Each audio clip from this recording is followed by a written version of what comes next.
Now I'm all crossed up. Oh, Well, two first names. ladies and gentlemen, welcome to BeerNet Radio, the podcast where all your dreams come true. And we're going to do a little Wednesday warehouse segment before our guest comes on. We've got Jen Litz-Kirk and Jordan Driggers, who have just freshly returned from Phoenix, Arizona, where they put on their banquet hats and Coors Light sunglasses and snuck into the back of the Molson Coors conference. So how about, what are y'all's impressions? We snuck in. We've read the coverage.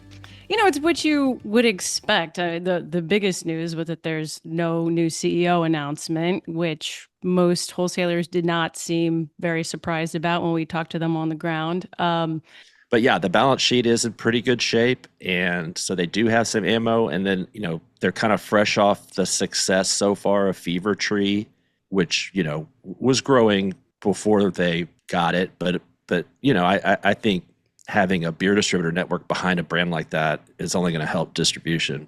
I saw a lot of good ideas. There was some new packaging, some new creative. I wasn't surprised by anything.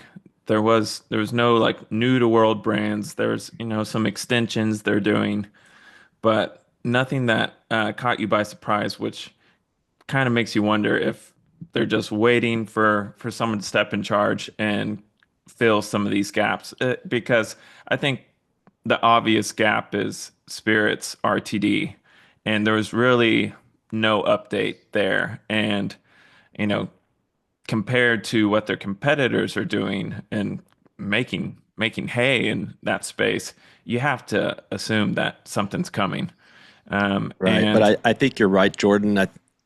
Gavin is such a gentleman that I think he would I'm not going to start a big new project, but just to hand it off to someone else who may not agree that that's the right project, right? Yeah. They discussed Spirits RTDs. They kind of had like a Q&A with all the execs, and Bo Huggins was, firing off questions to him.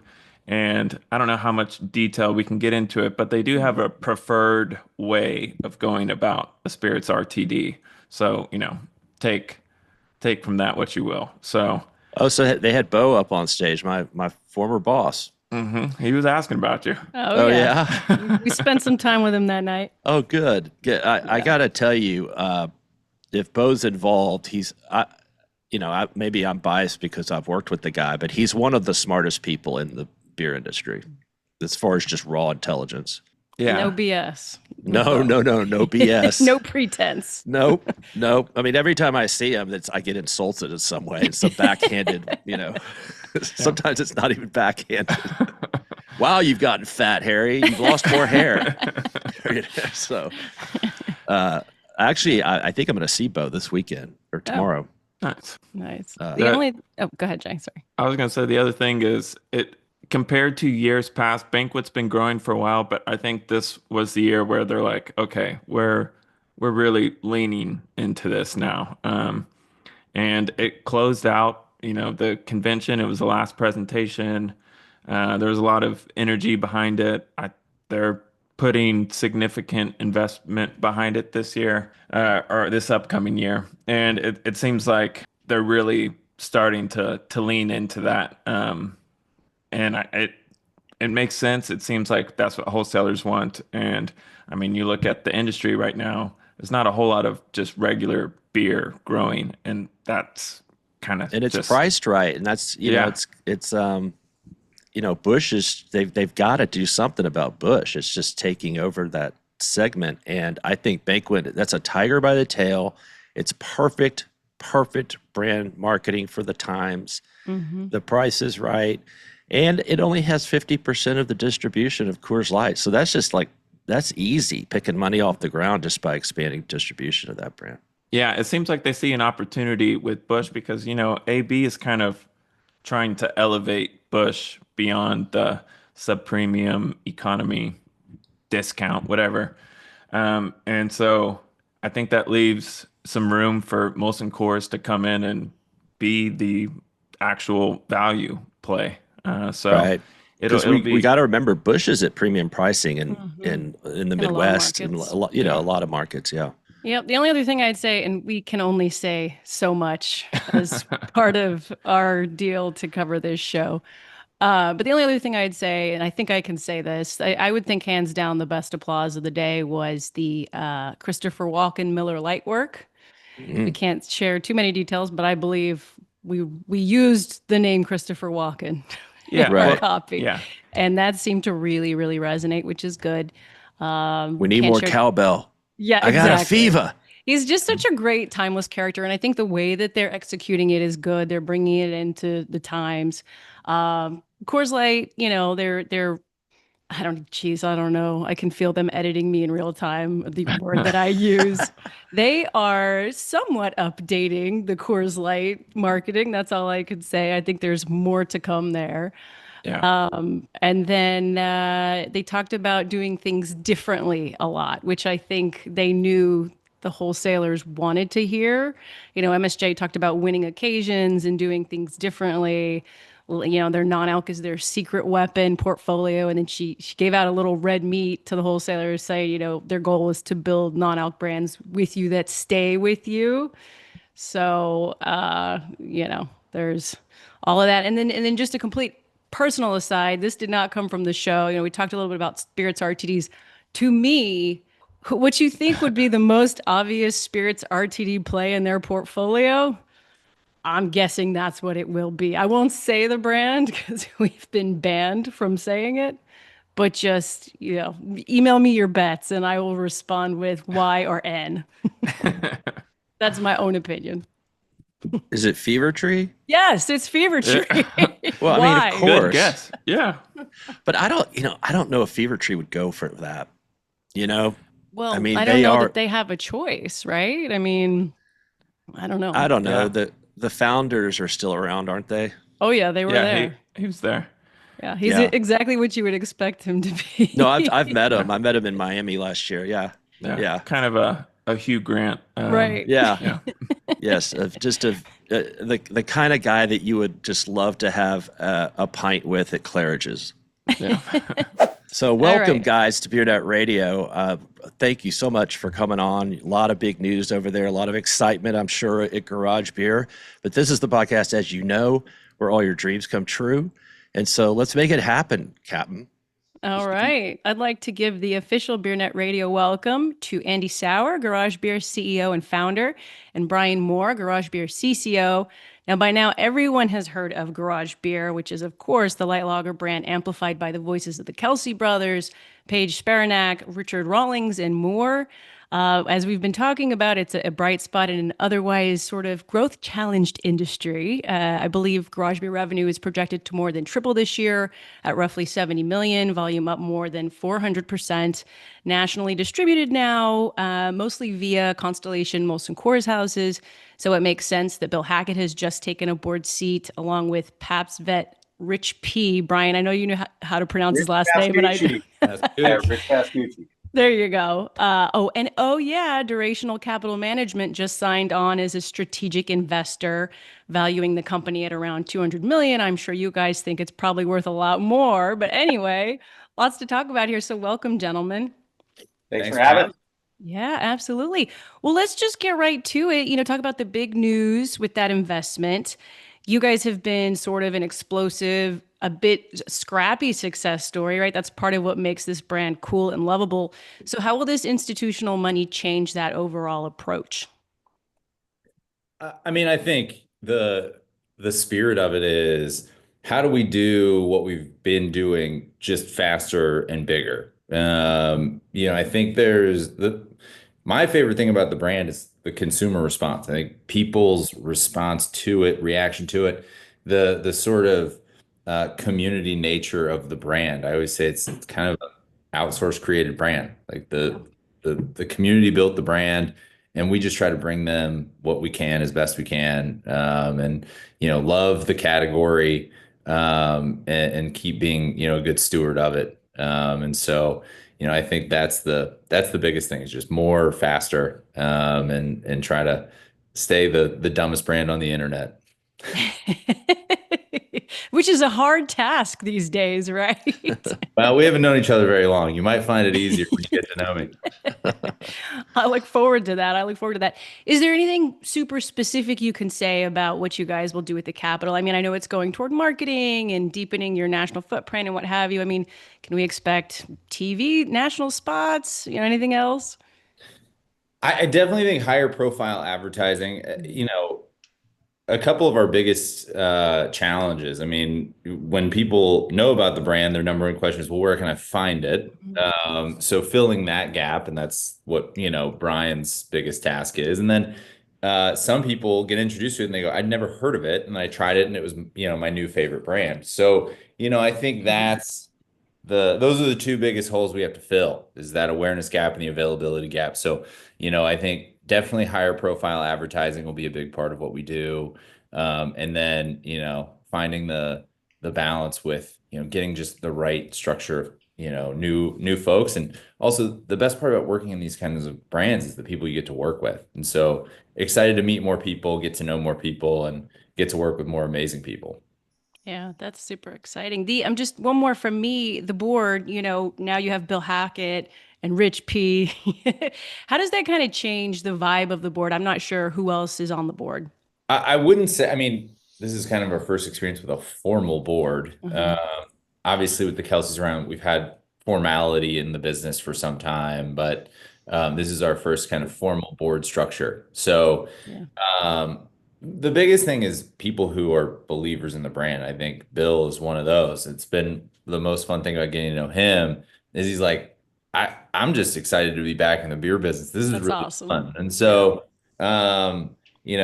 excited to just get to work with great people who bring phenomenal experience and want to help drive, the brand to the masses. So I gotta say, I don't know how you ran across Bill Hackett, but that's probably the most brilliant move you've done so far, including bringing on the Kelsey brothers. The Bill Hackett, he's not only very knowledgeable, and he's been around and he knows everybody, but he's also one of the most beloved figures in the industry, including his former competitors, and respected. So great, and also I'm glad for him. Like he said, he was on our podcast. What was it, Jen? I had him on like 6 months year ago. He was ago? so Yeah. excited to come on, and he wants, he said, let's do this once a year. So yeah, great pick on that guy. well, get him back on again. We'll run this back. All right, Yeah. sounds good. Has he made you rip tequila shots yet?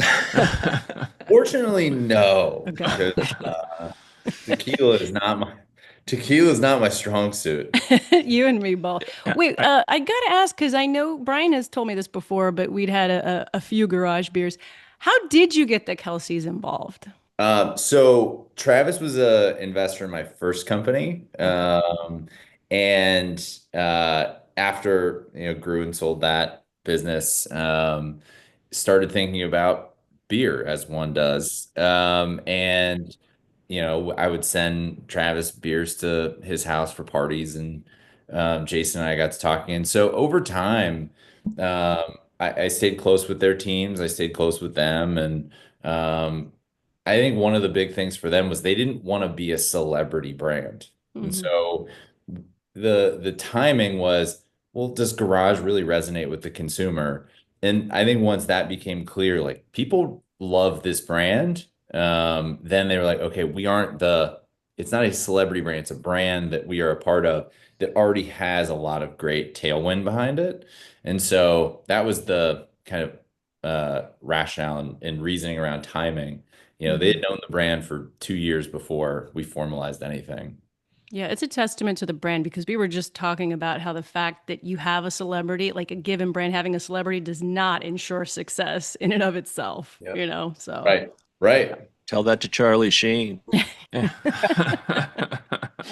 NA brand? It's Yeah. Yeah. that's the deal. Yeah. Yeah. Wild Well, AF. Yeah. yeah. Excited Appropriate. to see where he goes with it. Yeah. Well, with the Kelseys, and now you have this big investment. I'm sure there's more people trying to come on to the brand. And what what are you looking for in further partners? And is there like it seems like you got sports kind of pretty well covered between the Kelsey brothers, but is there another like frontier that you're kind of looking to get into if you brought on another partner? I think that's a chicken and egg question. Frontiers, sure, there's a lot of people that, again, don't know about the brand. But I think everything starts with that authentic connection. Are there people who genuinely love beer, love the brand, have heart for what we're trying to do and the way we're trying to address the market? I think it starts there more so than is there a niche we're trying to fill? Again, partnerships work really, really well when the alignment is there from the beginning. And I think that's what we had with Jason and Travis. They were like, yeah, we want to make beer the way I remember it, in the 90s. And so there was sort of this authentic just vision that aligned from the beginning. And so as I think about partners, it's really, are we finding people who believe in what we're trying to do? And, can we just further each other's sort of ambitions that way? And I think there's a lot of those that are around. And I have a lot of respect for a lot of country music folks and comedians but probably not in ways you would expect. I think there's a lot of folks out there that just have these like great platforms. And I think that's what's so amazing about kind of the modern economy is people build these amazing platforms and we get to just be partners in some of those. With this money, can Jason do his full feature film on Brumate now? I think I think the feature film has been made. I don't know Okay, if anyone made it out to the premiere at the theater, but it was pretty fun. gotcha. I wanted to ask, just changing gears for a little bit, I wanted to ask about innovation. I mean, you have a simple portfolio, just two flavors, and I'm sure many of your partners appreciate that. But I assume, potential extensions cross your mind a time or two. What do you need to see in order to add to that lineup, and what do you think it might look like? Yeah. I want Brian's thoughts on this too, but I think my 2 cents are um, we get this really great advantage of hindsight. A lot of our competitors got to a certain spot and then had to innovate all these new things. We get to sort of look back and say, well, the data still shows light beer is the vast majority, just core light beer is the vast majority of those portfolio sales. And so we have a long way to go to get to kind of a representative portfolio just within those core things. And so market by market, there's some opportunities, things like bottles we don't have yet or certain pack sizes that are really material before even getting to this idea of broader innovation. But Brian, what are your thoughts? Yeah, I mean, it's a good question, Jordan. I think, a couple things. One is yes. Yes, we have something we don't want to share it yet, but we do have something really, really cool coming in Q1 of 26. That being said, I think when you look at our distribution today, just overall penetration, we're in a great spot. I think, it's like we talked about earlier in the year. I mean, where we are and where we feel like we should be, there's a big delta in that. We need to build the rest of the SKU proliferation that we have today with everything that we have. And I think, just based on simple and really effective distribution across the rest of the portfolio, that size and scale is enormous for us.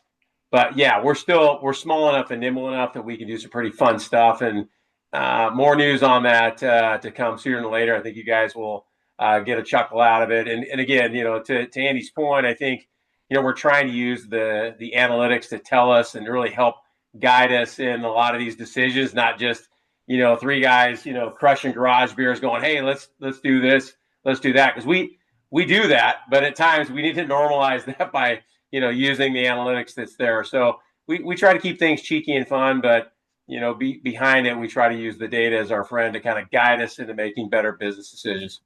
Yeah. And simplicity is your is it kryptonite? No. Calling card or So yeah, well, it's your superpower. Sorry, God damn, I'm not high. I feel like I'm high, but I'm not. I assure you. Yeah, no, simplicity is your superpower, and getting distribution is so hard, Brian, as you know very damn well. It's the hardest thing in the world. Now, you do have the Kelsey brothers and other celebrities that helps, right? And then the news of this investment kind of tells the trade that you're here to stay. This isn't a fly by night thing that's going to be gone. So is distribution is the key. I would think what you're just trying to hammer home right now with your distributors, right? Just get it's got to be available. Yeah, no, for sure. I mean, that's the biggest opportunity that we have. And we talked about it, kind of having fun with the eyeball effect that we have. We have a lot of eyeballs on the brand, a lot of engagements with the brand. And so our biggest opportunity is closing the gap between engagements and depletions. And it's a pretty big gap in, the massive amount of eyeballs that we have in our current depletions, which are going very, very well. I think, Andy and I, we love where we're at and feel like we could be, doing even better if, maybe the category performance was doing better. And I think, you guys look at the data as much as any of us, and the last 4 weeks versus even the year to date data. I mean, honestly, it's been a pretty tough year in beer, and it's great for us because we're having a great year, but we kind of wish that the entire category was having a great year, because I think that would help propel us much quicker. So we're doing well in a down environment, but we feel like we could be doing much better. Right. I mean, we've been hearing anecdotally that big chains are contracting their cold box space for beer and allocating it to other categories, which is not good for this. And it's hard enough just to get distribution, but when the retailer's down on beer, oh, really, we're going to bring in another brand. Also, on the flip side of that coin is there's a lot of dead weight on the shelf. That could be swapped out. I mean, a lot of dead weight. And, the big brewers have been masterful over the years of just proliferating every package they can just to hold on to space. I mean, do we really need a 4.5 pack? That sounds great. I'd love a 4.5 pack. Nobody's asking for that, AB. Except for me. No, yeah, no, but I'm curious what regions you guys are focusing the most on. Like, does a particular region have the best trends right now? Is there low-hanging fruit? And then I'm curious about both the on and off-premise plans. Yeah, good question. I mean, our lead division still the same as it was when we talked earlier this year. The Midwest is doing really, really well and still up triple digits. So when you look at our home market, and that's always kind of the tail of the tape. It's like, of course, you're growing everywhere you've expanded to, but how you doing in your home market? And we're still up triple digits. The Northeast coming on strong, not that far behind the Midwest, to be honest with you. And then it's kind of a battle between the Southeast and the Intermountain divisions on who's going to, who's on the podium for third place. And we talk about that a lot internally. And then, we're really just kind of standing up the Southwest and really the South Central. And, Andy alluded to it. I think us starting to add more bodies in, critical positions throughout the country, it's going to allow us to do a lot more in some really big opportunity areas for us that we just really haven't been able to get to because, like we had mentioned earlier, we didn't start hiring a ton of people in January, February, or March. We ran this, pretty tight and pretty thin and did that intentionally. And I think now it's like, as we're in this phase two, trying to close out the distribution opportunities that we have and working with our network. We got a great network of wholesalers, and, we couldn't do it without them. So, the idea is in this tough environment to put key people in the right roles in the right places to help really work with the network and take advantage of the opportunity that we have. Yeah. And do you set them forth into the trade and say, go right next to Mick Ultra? Is that what you say? We don't say that particularly, but we are, let's call it premium, super premium. We feel like we should be in that area of the cooler. I don't know that we're targeting them per se, and you'd be surprised. We do get the reports on where we're gaining the biggest share from, and it might surprise you, may not surprise you, but we'll take the business from anyone that wants to give it to us. Yeah. I mean, I think to add to that, I think we get billed that way. That wasn't where the idea or the thesis of the brand really started. I mean, for us, it was, recognizing there was this generation of of consumers who were drinking other styles and heavier beers that were eventually going to get to a point where the hangovers and needing to coach T-ball the next morning were going to come to a head, and they were going to go, I still want to drink beer, but I need a lighter beer. And yet independent matters to me and quality matters to me, and I want to believe in the brand. And so, yeah, our pricing sort of landed us next to Ultra, but that didn't mean that that's what we were trying to be or compete with. It was really, that broader thesis that led us to a space. And, I think that's a little background. And I think an important clarification of just kind of how I view the brand and the product and all of those things in relative nature of the category. Yeah. No, go ahead. I think you're right, Andy, in that if I haven't, I don't have special like loyalty card data because that's really the only way you could find this out. But my suspicion is that you're taking all of your share from 3 brands. They're called Bud Light, Miller Lite, and Coors Light, or just a good chunk of it. And so, yeah, even though you're priced a little higher, I think consumers view it as a premium light beer. Actually, our number one source is from former craft drinkers. Interesting. Okay. So, yeah. Yeah, because I should have just asked you instead of giving you my. But you had to mansplain, though. So That's my job, Jen, is to mansplain everything. Yeah, I could have just asked you rather than giving me giving false information that's based on 0 data. No, I mean, bring it on. Tell the world. It's coming from everywhere. That's it. Yeah, that's the whole deal. Yeah. And you guys, I mean, you're going to do close to 4 million cases this year. Are you confident in keeping up with supply? Yeah, let's call it give or take. Let's call it give or take. I think, when we chatted much earlier in the year, the business, even though it wasn't great at the time, I think we all had hoped that it would turn. And, our business has been choked no different than really anybody else's business in beer this year. So again, leading to where we thought we would end up the year and where we're going to end up the year. It's not because of anything that we are not doing. I think it's just the opportunity in the category itself that, if you look at it, like I'd mentioned, the latest 4 weeks down worse than the actual year-to-date total tells you it's going in the wrong direction. And there's just a lot of complexity in beer right now that's not helping brands like us grow. Right. So, but give or take, you're not far off. Yeah. Got it. Jen mentioned the on-premise, but I don't think we got there. Can you talk about the opportunity, the penetration there? And then Andy, you mentioned bottles.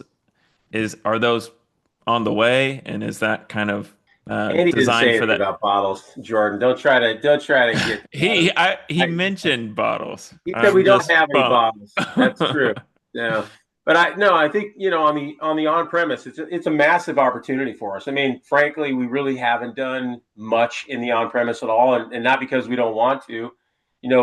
Handles are hard to come by. On-premise business is tough. It takes a lot of labor, not just from the supplier, but of course from the network itself. And it's a massive opportunity for us. We would love to see us get to 20% penetration across the country and be 80-20 on the mix side. That'd be great. It's definitely part of the plans for 2026. This fall we're getting deeper into the on-premise, but I think it'll take us another 12 months to really get where we need to be. But we've got draft and we got package and we got an on-premise kit. We got all the tools ready to go, and it's just a matter of having the right folks to help support that again with the network. So as we're hiring and adding more bodies now, that certainly helps us to go much deeper up and down the street in the on-premise. So, Jordan, you nailed it. It's a huge opportunity for us. Especially sports bars, I would imagine. Pretty good spot for us, right? Yeah. Football season is great for us. I'd say that's a layup. Yeah. There are moments where we look at data and you go, okay, sports bar channel, which I love is broken out in VIP. You're like, all right, our sell-through rate there is great. But we as a team, and we've operated this in such a small, lean, nimble way for so long, we just had to be thoughtful about where do we prioritize time, and on-premise really has not been that prioritization for us. And so, it's an exciting one. It's still, as Brian said, a huge opportunity and one we plan to, address in short order, but it's kind of the Wild West for us right now. I have to ask, I know you guys are probably tired of fielding this question, but did you get a huge bump on the news that Taylor Swift and Travis Kelce are getting? How many times have you had to answer the questions about the Kelce Swift wedding? I just can't believe you waited 25 minutes for that. That's Right? amazing. I'm amazed too, Brian. I was waiting for it. I thought it'd be the first thing out of her mouth, but Should have been. it doesn't mean I'm not interested.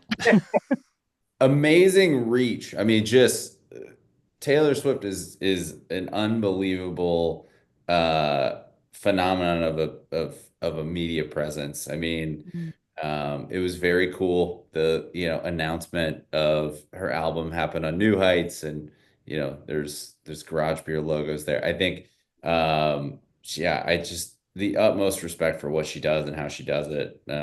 It's pretty incredible. And yeah, I mean, we had a really good Labor Day weekend, and I think the category did not. Right. You and no one else. Yeah, So is your demo evolving too, kind of to that end? I mean, are you bringing in more women drinkers and everybody else? I mean, if you just look at, and we're not a company with a ton of panel data, but from a follower perspective, absolutely. I mean, our following, our social presence and reach is over 40% female, which is very countercultural for beer. Also, lime. I think lime is just it's a whole thing. Pretty good. Yeah, lime. Travis says lime beer slaps. Yeah, lime beer slaps. That's I'll tell you a surprising thing. I think I had mentioned earlier that I have construction going on upstairs.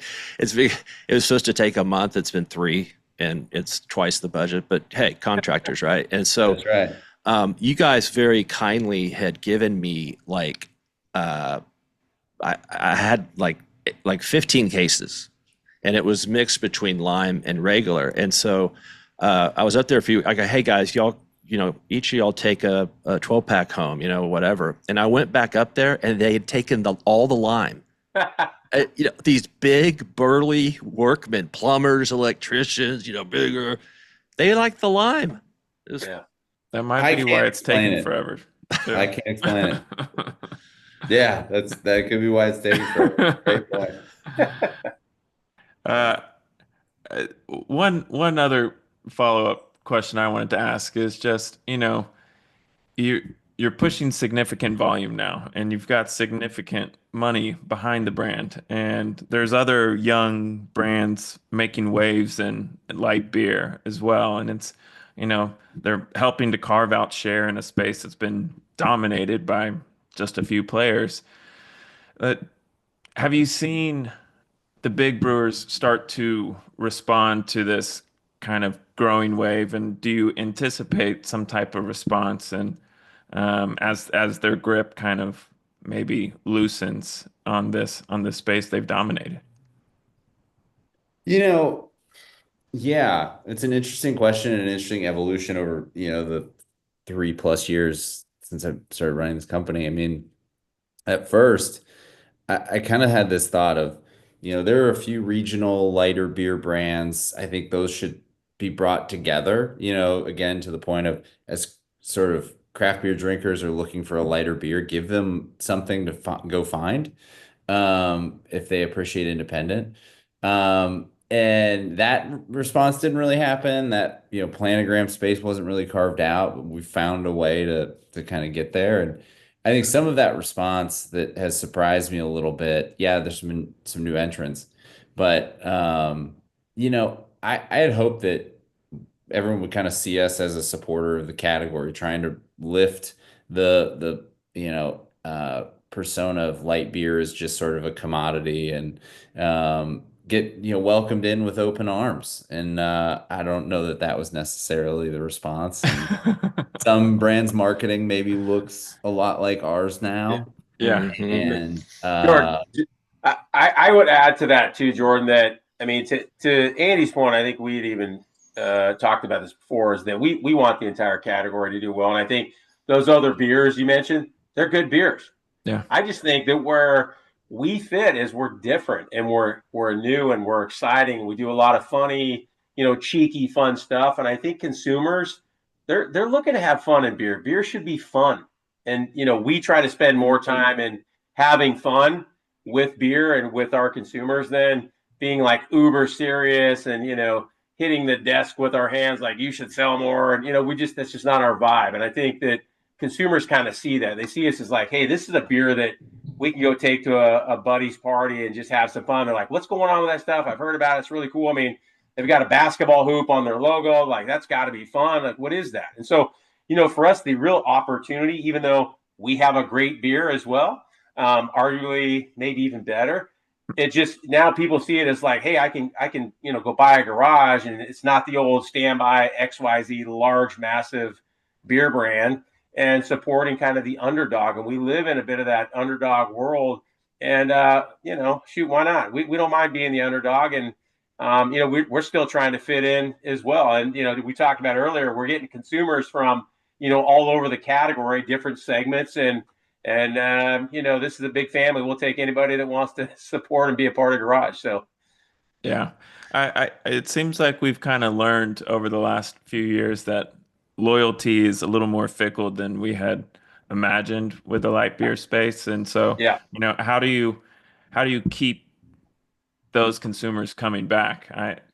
I know you have great marketing, but beyond that, what else do you do? You have one of the things we've learned is you got to expect the unexpected here. And I think that, that especially that younger, demographic coming into the business, they're trying everything in and outside of beer, by the way, as we all know. When you look at, you call it share a buzz, however they're getting their buzz, they're all over the place. The exact same consumer could go through all four pieces of that share a buzz in the same night. So I think for us, we just try to provide not only the best product that we can provide and keep the consistency there and not, run out of stock, continue to have fun with it. Our availability is the biggest piece that we're challenged on right now. I mean, I think, for us, we've learned, we've got accounts that we're asking for more space because we run out of supply so often. And then we have other accounts that we need more distribution so you can find us, so you can find us on the shelf. So I think, for us, we owe it to the consumer, because the number one question we get all the time is, where can I find it? Even if they find it on the beer finder and they go, well, shoot, I couldn't find it in the store. If you got 112-pack or, 112-pack of each, it could be hard to find in a 120-foot section of the cooler, right? So, we need to do a better job of, getting more SKUs into the account and getting a little bit wider. So that billboard effect is a real thing. And, and you can find us. Right. Billboard effect is the most important thing in the cold box, really. We're right at 30 minutes. Jen, do you have anything else? I know you like to sneak in one more. I always have one final question. What other news can we get, guys? What other news can we break for 2026? You teased Q1. What else you got for us? Yeah, just lay it all out. It's fine. Nobody listened. We've got a lot of creative in the hopper. You joke about Jason's Brumate, full feature film. There's more in the can. Yeah. So I think be on the lookout for a lot more really fun creative from us. Travis might have his first feature dropping here shortly. So keep your eyes peeled for more fun from Garage Beer. Well, Andy, it's great to finally meet you, and Brian, it's good to see you again. Good to see you. I think what you guys are doing is great. It's just so, thank God you're here. Otherwise, we wouldn't have anything to write about that's positive. It's been, and people get mad at us. I had a distributor the other day, just like, all y'all write is doom and gloom, and I'm like, we don't make the news. We just. Well, gentlemen, thank you for appearing on BeerNet Radio, and we'd love to check back in with you in 6 months or so, if that's all right. I love it. That would be great. Count on it. Okay, cool. All right, guys. Well, y'all have a good weekend, and we'll see you next week, folks. Cheers. All right. Cheers.